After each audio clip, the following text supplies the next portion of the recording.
ஃபன்னான ஒரு கேள்வி. இந்தியன் டூனுடைய டேக்லைனே ஜீரோ டாலரன்ஸ். செக்ட்ல சங்கர் சருக்கும் கமல் சருக்கும் எந்த விஷயத்துல ஜீரோ டாலரன்ஸ்?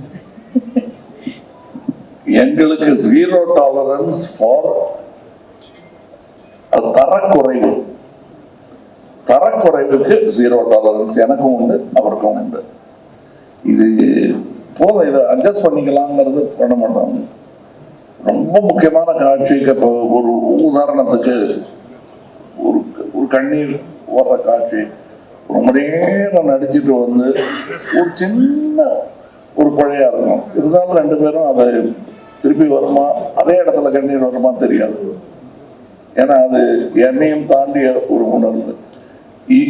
ஆனா ரெண்டு பேருமே அதுக்கு முயல்வோம். அந்த மாதிரி நிறைய இது இருந்திருக்கு. இன்னும் ரொம்ப இது ப்ரெஸ் மீட்டுங்கிறதுனால தற்பெருமை சொல்லிக்கிறோங்கிறது இல்லை. நான்லாம் வந்து சத்யா ஸ்டுடியோவில் செட்டு போட்டிருக்காங்க அடிமை பெண்ணுக்கு, பர்மிஷன் கிடைக்குமா அந்த செட்டு கலைக்கிறதுக்கு முன்னாடி போய் பார்க்கணும்னு ஆசைப்பட்டிருக்கேன். அந்த மாதிரி ஜெய்ப்பூரையும் கொண்டு வந்து பண்ணியிருக்காங்க. அந்த மாதிரி படத்துலலாம் நடிக்க முடியுமான்னு இயங்கிறது ஒன்று. கிட்டத்தட்ட அதை விட பிரம்மாண்டமான செட்டில் எனக்காக என் படத்துக்காக போடுறாங்கிறது எனக்கு, நான் முதல் நாள் அந்த செட்டுக்கு போகும்போது அனுபவிக்க முடியாதபடி மூஞ்செல்லாம் மேக்கப் போட்டு அரிக்குது, நீளமான டைலாக், இப்படி அதை அனுபவிக்க முடியாம பண்ணிட்டாரு. சாரி சொல்றாரு, தேங்க்யூ சொல்லிட்டு இருக்கேன், அவர் சாரி சொல்லியிருக்காரு. அது ஒரு செட்டு போட்டிருக்காங்க. அது யாரா இருந்தாலும் உள்ள வந்ததும் அப்படியே மலைத்து போற அளவுக்கு அதுக்கான பொருட்கள், மெட்டீரியல்ஸ் இந்த பொருள் கிடைக்கல. அதுக்காக வெயிட் பண்ணி பண்ணாங்க. ஒரு 2-3 நாள் தள்ளி போகும்னு சொன்னா என்னத சட்டத்தை ஆரம்பிக்கலாமேன்ற அந்த செட்டை பார்த்தது தான் எனக்கு தெரிஞ்சது. ஒர்த்துட்டு நீங்களும் பார்க்கத்தான் போறீங்க. அதை நான் சொன்னதுல எந்த இம்மியடமும் குறையாத அளவுக்கு இருக்கு. அந்த வியப்பா இருக்காது. ஒரு பாதி படத்தை இதுலயே எடுத்துடலாமேன்னு தோணும். ஆனா அது 10 நிமிஷம் கூட வராது படத்துல. அந்த மாதிரி நிறைய பிரம்மாண்டங்கள் இந்த படத்துல இருக்கு. ஒரு இடத்துல நிக்க டைரக்டர் மாதிரியே கதையும் ஒரு இடத்துல நிக்காது, வேற ஊருக்கு போயிட்டு இருக்கு. Waiting for it, sir. Really looking forward to it. ஒரு சில லெஜெண்ட்ஸ்க்கு மட்டும்தான் ஒரு கொடுப்பினை இருக்கும் அப்படின்னு சொல்லுவாங்க. ஒரு MS தோனிக்கு மட்டும்தான் சச்சினையும் கேப்டன் பண்ற ஒரு ஃபார்ச்சூன் இருந்துச்சு, விராட்டையும் கேப்டன் பண்ற ஒரு ஃபார்ச்சூன் இருந்துச்சு. அதே மாதிரி கமல் சார் எங்களுக்கு நடிகர் திலகமோட நீங்க நடிச்சிருக்கீங்க. அதே மாதிரி இந்த தலைமுறையோடையும் சேர்ந்து நடிச்சிருக்கீங்க. என்ன விஷயங்கள் கத்துக் கொடுத்திருக்காங்க this generation of actors உங்களுக்கு? What have you learned from them in the generation of actors? அதுதான் முக்கியமான விஷயம். What you learned கேக்குறீங்க தெரியுமா? அதுதான் கேள்வி இல்லை, அதான் பதிலே. ஏன்னா கத்துக்கிறது முடிஞ்சு போச்சு. ஏன்னா நடிகர் திலகத்தோட தோல் வரைஞ்சிட்டேன் நான். அவர் என் தோல்ல கை போட்டிருக்காரு, நான் அவரை கட்டி பிடிச்சிருக்கேன். அப்புறம் என்னையா வேணுங்கிறது வந்து கற்றல் கிடையாது. கற்றது புரியாமல் இருந்தது தான் நான். இன்னும் தொடர வேண்டும் அப்படிங்கறத வந்து இந்த 2ஆம் தலைமுறை 3ஆம் தலைமுறை எத்தனை தலைமுறை இருக்கோ அவங்களெல்லாம் என்னை விட அதிகமாக கனவு காண்பவர்கள். இந்த தருணத்தில் எனக்கு தான் நட்சத்திரத்தை சொந்துச்சு. அதனால கொஞ்சம் என்னப்பா வண்டி லேட்டு, இதுதான் இந்த பந்தாக்கள் தான் பண்ணிட்டு இருக்கணும். ஆனால் எது வேணா நான் பஸ்லயாவது ஏறி வந்துடுறேன் சார், நாளைக்கு இந்த ஷூட்டிங் இருக்கணும் அப்படின்னு கேட்ட அந்த ஆர்வம் நட்சத்திரங்களுக்கு குறையக்கூடாதுன்னு நினைக்கிறவன் தான். அதை ஃபர்ஸ்ட் கத்துக்கணும். நான் வந்து நடிகர் திலகம் அவர்கள் தேவரமன் படத்துக்கு தப்பி தவறி 7 மணி கால்ஷீட்னு சொல்லிடாதீங்க அந்த மனுஷன்கிட்ட அப்படின்னு கெஞ்சி வேண்டாங்க. 7 மணி கால்ஷீட் சொல்லிட்டா நல்ல சதவை செஞ்சு கிணஞ்சி போட்ட சட்டையோட ஃபுல் கெட்டப்போட 6:45 சேர் போட்டு வந்து உட்காந்துருவாரு. இப்பதான் ஆணி அடிச்சுட்டு போங்க. அப்படிப்பட்ட ஆர்வம் வந்து நான் தேவரமன்ல பார்த்தேன். அதையும் கத்துக்கணும். இவங்களுக்கெல்லாம் இருக்கிற அந்த ஆர்வம் தனியா அப்படியே கிட்டத்தட்ட நாகேஷ் திருவிளையாடல போல போற சிவன் வர்றதுக்கு முன்னாடி அது மாதிரி ஷாட் வர்றதுக்கு முன்னாடி இப்படி இவங்க அலையிறது எனக்கு பிடிக்கும். அதை பார்த்துக்கிட்டே இருப்பேன்.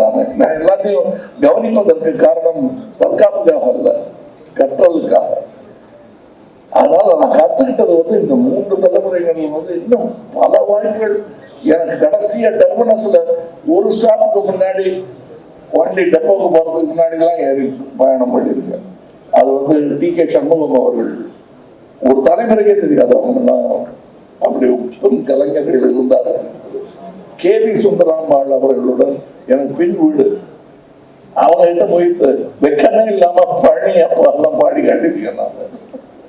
அவங்களும் அதை கனிவோட கேட்டுட்டு எனக்கு இட்லி சுட்டு தருவாங்க. அம்மையார் கிட்டேயே ஞான இட்லி வாங்கி சாப்பிட்டவன் நான், ஞான பழம் இல்லை, ஞான இட்லி. இதெல்லாம் எனக்கு நடந்திருக்கிறத நான் வந்து அதிர்ஷ்டமா கூட நினைக்கல, பெரும் பாக்கியமாக நினைக்கிறேன். அந்த கஷ்டங்களை எப்படி தாண்டி வந்தாங்க, அதை தாண்டி எவ்வளவு பெரிய ஒரு முதலீடு, எவ்வளவு பெரிய செலவு, எவ்வளவு பெரிய ஒரு விஷன் அண்ட் ஆம்பிஷன் அப்படிங்கறதெல்லாம் நீங்க கேட்டீங்க. முக்கியமா இந்த இந்தியன் 2 படம், இந்தியன் 1 ஒரு செகண்டுக்கு மறந்துருங்க. இந்தியன் 2 படம் நீங்க ஏன் தியேட்டருக்கு வந்து பார்க்கணுங்கிறதுக்கு காரணம், 2 முக்கியமான காரணம் இங்க இருக்காங்க. பட் அதை தாண்டி இந்த படம் பேசுற சமூக கருத்து, இந்த படம் பேசுற சமூக அக்கறை, அது வந்து ரொம்ப ரொம்ப ஒரு ரிஃப்ரெஷிங்கா முக்கியமான ஒரு ஸ்டாண்ட் பாயிண்ட், ஒரு பாயிண்ட் ஆஃப் வியூவா நான் கருதுறேன். ஸோ இப்போ இருக்கிற யங்ஸ்டர்ஸ், நீங்களாம் எங்களை மாதிரி தியேட்டர்ல போய் இந்தியன் 1 பார்க்கல இல்லையா? ஸோ அது ஒரு செகண்டுக்கு மறந்துருங்க. இந்தியன் 2 தியேட்டர்ல பாக்குறப்போ உங்களுக்குள்ள எங்களுக்கு எப்படி இந்தியன் 1 பாக்குறப்போ ஒரு கோபம் எழுந்துச்சோ, சிஸ்டத்தை ஒண்ணுமே பண்ண முடியாதா, ஒரு தனிப்பட்ட மனிதனா, ஒரு சாதாரண குடிமகனா உங்களால என்ன பண்ண முடியுங்கிற கேள்வி எல்லாத்துக்கும் இந்த படத்துல இவங்களோட வாழ்க்கையில இருக்கிற அனுபவத்தை வச்சு இவங்க ஒரு கதை சொல்லியிருக்காங்க. அண்ட் அதை நான் ரொம்ப இன்ஸ்பைரிங்கா, ஆஸ் அன் ஆக்டர் எனக்கு ரொம்ப இன்ஸ்பைரிங்கா இருந்துச்சு. அண்ட் டெஃபினட்டா வரப்போற தலைமுறைக்கும் இந்த இந்தியன் 2 பேசுற இந்த சமூக அக்கறை, ஒரு இண்டிவிஜுவல் சிட்டிசனோட ரெஸ்பான்சிபிலிட்டி, இது எல்லாமே ரொம்ப அழுத்தமா சொல்லியிருக்காங்க.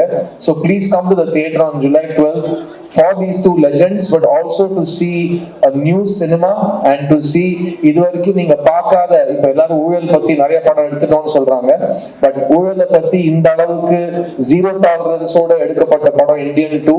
I can guarantee you it will be a very memorable and refreshing experience for you. And இதை தாண்டி நான் 2 பேர்கிட்டயும் நான் ரொம்ப நாளா வெயிட் பண்ணிட்டு இருக்கேன். 2 சின்ன கேள்வி கேட்டுறேன். ஃபர்ஸ்ட் சங்கர் சார் கேட்டுறேன். சங்கர் சார், நீங்க ஒரே நேரத்துல Indian 2, Indian 3 and game changer எடுத்திருக்கீங்க. ஐ திங்க் இன் வேர்ல்ட் ஹிஸ்டரியில யாருமே இந்த மாதிரி 3 படங்களை ஒரே நேரத்துல எடுத்தது கிடையாது. அதை பத்தின ஒரு just your personal feeling about that, எப்படி உங்களால பண்ண முடியுது? பிகாஸ் நான் அவங்களை நேர்ல பார்த்திருக்கேன். அவர் வாய்ஸ் கூட ரைஸ் பண்ண மாட்டாருங்க, அவர் செட்ல கத்தியே பேச மாட்டாரு. ஆனா அவர் வந்து அந்த ஒரு ரூலர் மாதிரி செட்டை நடத்துவார், ஒரு எம்பரர் மாதிரி நடத்துவார். ஆனா எங்குமே ஒரு கோஷமே இல்லாம அவர் பண்ணுவார். It's unbelievable. அண்ட் நான் நேர்ல பார்த்திருக்கேன். So daily Shankar sir set நாங்க பாக்குறப்ப எப்படி இருக்கும், உங்களுக்கு டெய்லி எல்லா செட்டுமே அப்படி இருக்கிறது. How to you deal with it and what is your experience? இது நான் எதிர்பார்க்கவே இல்லை ஆக்சுவலாக, இப்படி ஒரு சுச்சுவேஷன் வரும்ட்டு. ஒரு படம் முடிச்சுட்டு தான் அடுத்த படம் பண்ணுங்கிறது தான் என்னோட பாலிசி. ஆனால் சூழ்நிலை வந்து ஒரே நேரத்தில் 2 படம், அந்த இது வந்து 3 படமாக வர பார்ட் 3 வர ஆயிடுச்சு. அது சுச்சுவேஷன் வந்துருச்சு. லைக் ஓகே, நீச்சல் அடிச்சு தான் அவனை எதிர் நீச்சல் அடிச்சு அவனை குதிச்சாச்சு. ஸோ நான் நீச்சல் அடிச்சுட்டு இருக்கேன். அதில் மெயினாக எனக்கு என்ன அட்வான்டேஜ்னா, இந்த கரோனா பீரியட்ல வந்து எப்போ வேணா இந்தியன் எப்போ ஸ்டார்ட் ஆகும்னு தெரியல. ஆனால் ஒரு வேளை ஸ்டார்ட் ஆச்சுன்னா நம்ம தயாராக இருக்கணும்ட்டு இந்த கரோனா பீரியட் பூரா உட்காந்து இந்தியனுக்கு உண்டான எல்லா வேலைகளையும் முடிச்சுட்டேன். ரைட்டிங் ஒர்க்கு, அப்புறம் ப்ராப்பர்ட்டிஸ் லிஸ்ட்டு, காஸ்டியூம்ஸ், என்னென்ன ப்ரீ ப்ரொடக்ஷன் ஒர்க் இருக்கோ எல்லாத்தையும் முடிச்சு வச்சுட்டேன். நேராக போனால் கேமரா பறிச்சு ஷூட் பண்ண வேண்டியதான். அந்த அளவுக்கு நான் தயாராகிட்டு அப்புறமும் எனக்கு டைம் இருந்ததுனால நான் வேற சில கதைகள்லாம் பண்ணேன். ஸோ எனக்கு வந்து 2 படம் பண்ணும்போது இது எனக்கு பெரிய ப்ளஸ்ஸாக இருந்தது. ஏன்னா எல்லா ப்ரெப் ஒர்க்ஸும் முடிஞ்சு போயிட்டு இருந்தால இந்தியனை பொறுத்த வரைக்கும் எனக்கு இன்னும் அதிகமாக டைம்ஸ் பண்ண வேண்டிய அவசியம் இல்லாமல் இருந்ததுனால என்னால் இன்னொரு படம் பண்ண முடிஞ்சது.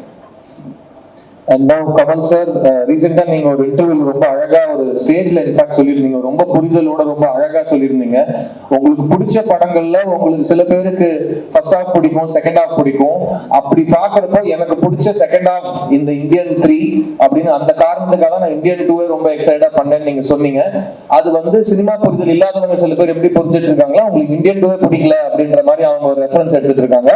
அவங்களுக்கு மட்டும் இல்ல, ஜென்ரலாவே இதை கொஞ்சம் இன்னும் கொஞ்சம் அழகா இன்னும் அவங்க புரியுற மாதிரி ஒரு 6 வருஷம் டைரக்டர் கிட்ட எந்த குறையும் இல்லாம நான் நல்லபடியா வேலை செஞ்சுட்டு இருந்தேன். ஒரே பிரஸ் மீட்ல என்ன அவர் போன்ல கூப்பிட்டு, என்ன சார் இப்படி பண்ணிட்டீங்கன்னு வருத்தப்படுற அளவுக்கு ஆயிடுச்சு. அதாவது உங்களுக்கு 3ஆம் பாகம் ரொம்ப பிடிக்கும்னு சொன்னது, இது குழந்தைகள் கிட்ட கேட்கக்கூடாத கேள்வி. அம்மா பிடிக்குமா அப்பா பிடிக்குமான்னு. 2 பேரும் இல்லைன்னா குழந்தையே கிடையாது. அதை நீங்க ஞாபகம் வச்சுக்கோங்க. இது ரெண்டும் ஒரு பாகம் தான். எனக்கு இது பிடிக்குது, ஒரு சீன் பிடிச்சிருக்கு அப்படின்னு நான் சொல்லிட்டா அதனால மற்ற சீன்லாம் எனக்கு பிடிக்கலைங்கிற அர்த்தத்தை நண்பர்கள் எடுக்க முடியாது.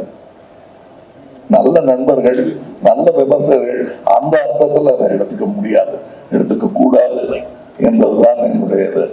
நல்லா வந்திருக்கு. எனக்கு இன்னும் ஆர்வம் என்னன்னா, இந்தியன் 3 இப்பதான் ஜூலை 12 ரிலீஸ் முடிவாயிடுச்சு.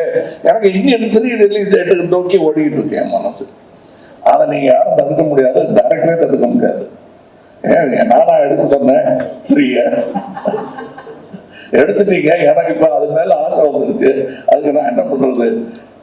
அதான் நாங்க ஃபர்ஸ்ட் சாம்பார் தான் பிரமாதமா இருந்தது, இல்லைங்கள ரசமும் நல்லதா இருந்தது.